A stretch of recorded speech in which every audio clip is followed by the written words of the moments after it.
Hello everyone, welcome to our YouTube channel keep it simple. आज के video में हम बात करेंगे एचडीएफसी बैंक की, जिन्होंने आज यानी कि 15 जनवरी को अपने थर्ड क्वार्टर के रिजल्ट्स डिक्लेयर किए हैं। इनका जो प्रॉफिट है वो 18% बढ़ के 10,342 करोड़ रहा है इस क्वार्टर का। और जो ओवरऑल नंबर है वो एज पर एक्सपेक्टेशन रहे हैं। तो इस वीडियो में हम इनके नंबर्स को डिटेल में डिस्कस करेंगे और ये भी बात करेंगे कि क्या हमें करंट प्राइस पे एचडीएफसी बैंक का शेयर लेना चाहिए या नहीं। और आगे बढ़ने से पहले अगर आपने अभी तक चैनल को सब्सक्राइब नहीं किया तो प्लीज सब्सक्राइब करके हमें मोटिवेट कीजिए। तो सबसे पहले अगर हम थर्ड क्वार्टर के रिजल्ट्स की समरी को देखें तो बैंक का नेट रेवेन्यू 12.1% बढ़ा है पिछले साल के मुकाबले में। और थर्ड क्वार्टर में इनका जो रेवेन्यू है वो 26,627 करोड़ रहा है। वहीं ऑपरेटिंग प्रॉफिट 10.5% से बढ़े हैं। कंपनी का जो नेट प्रॉफिट है आफ्टर टैक्सेस वो 18.1% से बढ़ के 10,342.2 करोड़ रहा है।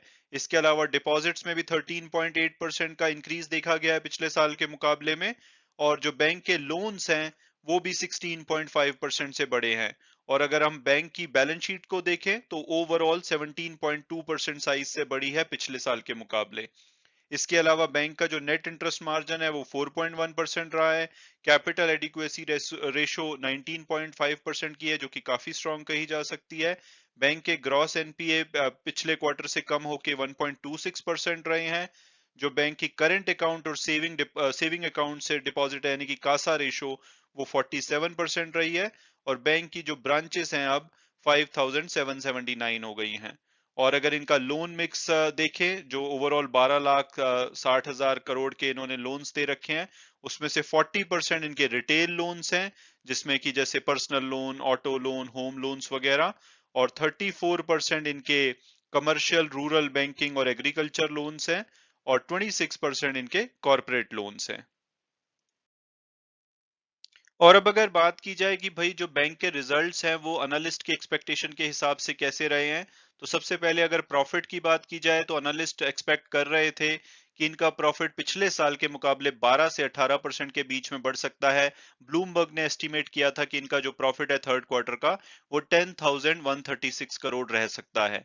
जबकि एक्चुअली में बैंक ने 10,342 करोड़ का प्रॉफिट डिक्लेयर किया है, जो कि पिछले साल के मुकाबले 18.1% बढ़ा है। तो हम ये कह सकते हैं कि यहाँ पे एज पर एक्सपेक्टेशन है, rather on the higher side जो एक्सपेक्टेशन थी वहां पे रहा है, तो नंबर्स अच्छे रहे हैं। इसके अलावा अगर नेट इंटरेस्ट इनकम की बात की जाए तो एनालिस्ट 11 to 17% का इंक्रीज इसमें देख रहे थे, जबकि एक्चुअली में 13% बढ़ा है। तो यहाँ पे एज पर एक्सपेक्टेशन ग्रोथ देखी गई है। और नेट इंटरेस्ट मार्जिन की बात की जाए तो एनालिस्ट 4% के आसपास मान रहे थे, ये 4.1% रहा है। तो ये भी कहा जा सकता है कि एज पर एक्सपेक्टेशन रहा है। और अगर प्रोविजंस की बात की जाए तो एनालिस्ट मान रहे थे कि 3,500 करोड़ के आसपास बैंक के प्रोविजन रह सकते हैं, जबकि एक्चुअली में बैंक के प्रोविजन 3,000 करोड़ से थोड़े से कम 2,994 करोड़ रहे हैं। तो यहाँ पे काफी अच्छा परफॉर्म किया है बैंक ने, इनके प्रोविजन 12.3% से कम हुए हैं। और अगर ग्रॉस एनपीए की बात की जाए तो 1.26% रहे हैं इस क्वार्टर के, जो कि पिछले क्वार्टर से 9 बेसिस पॉइंट कम हुए हैं। जबकि एनालिस्ट मान रहे थे कि 1.3% के आसपास रह सकते हैं। तो यहाँ पे भी बैंक ने अच्छा परफॉर्म किया है। और अगर नेट एनपीए की बात की जाए तो वो 0.37% रहे हैं, जो कि पिछले क्वार्टर के मुकाबले 3 बेसिस पॉइंट कम हुए हैं। तो ओवरऑल हम मान सकते हैं कि ज्यादातर नंबर एज पर एक्सपेक्टेशन रहे हैं और थोड़े से नंबर बेटर देन एक्सपेक्टेशन रहे हैं। तो रिजल्ट्स इनके अच्छे कहे जा सकते हैं। और अगर इनके लोन ब्रेकअप को देखा जाए तो रिटेल लोन में 13% की ग्रोथ देखी गई है, कॉर्पोरेट लोन में 7.5% की, और कमर्शियल एंड रूरल जो इनके लोन्स हैं उसमें सबसे अच्छी ग्रोथ देखी गई है 29.4% की। इसके अलावा अगर हम ओवरऑल समराइज करें इनके नंबर को, तो इनके जो नंबर बढ़े हैं वो हायर टोटल इनकम और लोअर प्रोविजन की वजह से बढ़े हैं। और ये जो सभी नंबर्स हैं ये स्टैंड अलोन बेसिस पे हैं। अगर इनकी सब्सिडरी कंपनी जो कि इनकी नॉन बैंकिंग फाइनेंस आर्म है एचडीबी फाइनेंशियल सर्विसेज लिमिटेड के नाम से, उनके अगर नंबर्स की बात की जाए तो उनको इस क्वार्टर में 304 करोड़ का प्रॉफिट हुआ है, जबकि पिछले साल सेम क्वार्टर में उनको 146 करोड़ का लॉस हुआ था। तो उनके भी नंबर्स बेहतर रहे हैं। इसके अलावा बैंक ने पिछले 12 महीने में 294 ब्रांचेस ऐड की है, 16,852 एम्प्लॉइज को हायर किया है। और अगर हम इनके ओवरऑल ब्रांचेस की बात करें तो अब ये 5,779 हो चुकी हैं। और इनके जो टोटल एटीएम है वो 17,238 एटीएम्स हो चुके हैं इनके 2,956 सिटीज में। और अब अगर बात की जाए कि क्या करंट प्राइस पे हमें एचडीएफसी बैंक का शेयर लेना चाहिए या नहीं, तो सबसे पहले अगर हम इनकी पास्ट परफॉर्मेंस देखें तो 3 साल में इन्होंने 47% की ठीक ठाक रिटर्न दी है। हालांकि पिछले 1 साल में इनकी परफॉर्मेंस काफी खराब रही है, 5.2% की ही रिटर्न है, और पिछले 3 महीनों में तो इनका शेयर 8.5% के आसपास गिरा है। और मेजर रीजन जो इनकी नॉन परफॉर्मेंस का है वो है कि एक तो जो फॉरेन इंस्टीट्यूशनल इन्वेस्टर ने अभी पीछे काफी बड़ी सेलिंग की है लास्ट क्वार्टर में, और जो एचडीएफसी बैंक है वहां पे फॉरेन इंस्टीट्यूशनल इन्वेस्टर का बहुत बड़ा स्टेक है, तो इसकी वजह से इनका शेयर गिरा है। और दूसरा कुछ इनके अपने कारण थे, जैसे कि इनके कुछ आईटी इश्यूज थे, और उसकी वजह से जो आरबीआई ने इनके जो क्रेडिट कार्ड इशू करने पे 8 महीने तक बैन लगाया था 2021 में, जो कि इनका एक one of the profitable business था, उसकी वजह से जो बैंक का जो फर्स्ट हाफ था या फर्स्ट 8 मंथ्स थे वहां पे इनकी परफॉर्मेंस काफी खराब रही थी। लेकिन अब अगस्त या सितंबर से बैंक ने दोबारा से क्रेडिट कार्ड इशू करने शुरू कर दिए हैं, तो इसलिए अब आने वाले टाइम में इनकी परफॉर्मेंस और भी इंप्रूव हो सकती है।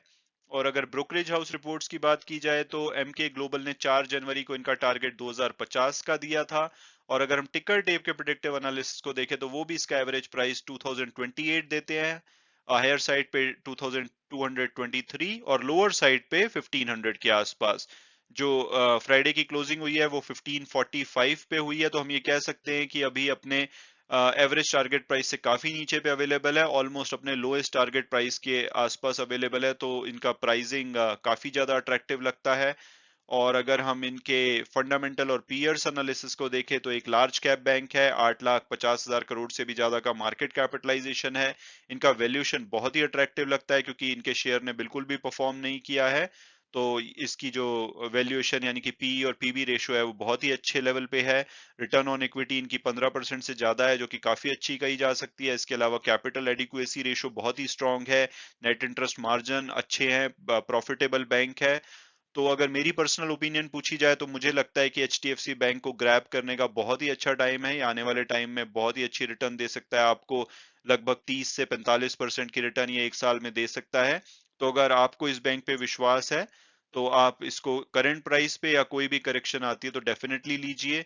और मंडे को जहां तक उम्मीद है, ओवरऑल देखना पड़ेगा कि ग्लोबल क्यूज कैसे रहते हैं, ग्लोबल मार्केट कैसे रहती है, उसके बेसिस पे कैसा परफॉर्म करता है। रिजल्ट्स मोर और लेस एज पर एक्सपेक्टेशन रहे हैं, लेकिन शेयर काफी पीछे पिटा है, तो अगर ग्लोबल क्यूज ठीक रहते हैं तो शायद ये मंडे को अच्छी परफॉर्मेंस दिखा सकता है। और वीडियो क्लोज करने से पहले मैं हमेशा की तरह डिस्क्लेमर दूंगा कि अगर आप इसमें इन्वेस्ट करना चाहते हैं तो अपने फाइनेंशियल एडवाइजर से बात कीजिए। उसके बाद अगर आपको ये ठीक लगता है तभी आप इसमें इन्वेस्ट कीजिए। Thanks so much for watching the video and God bless you all.